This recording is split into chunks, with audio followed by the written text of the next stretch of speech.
New to Claude?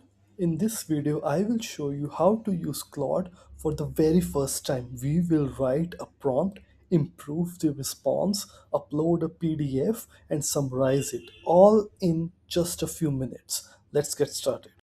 This is Claude, an AI assistant developed by Anthropic. You can use it to ask questions, explain difficult topics, write content, and even work with documents. If you have never used Claude before, do not worry, we will go step by step.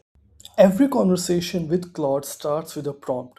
A prompt is simply an instruction or question that you give the AI. For example, I have asked Claude to explain climate change using simple language that a 12-year-old can understand.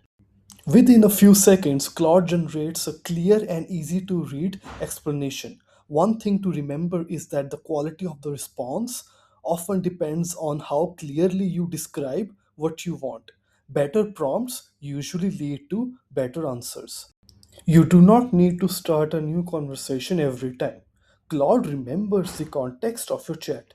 Here, I simply asked it to turn the explanation into 5 bullet points. Follow up prompts like this help you refine the response without repeating everything. Claude can also work with documents. Instead of copying and pasting text, you can upload a PDF and ask questions about it. In this example, I have uploaded a study note and asked Claude to summarize it into 5 simple bullet points. Claude reads the document and creates a simple summary in just a few seconds.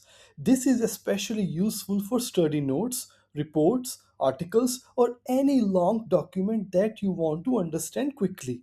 You can also continue asking questions about the same document without uploading it again.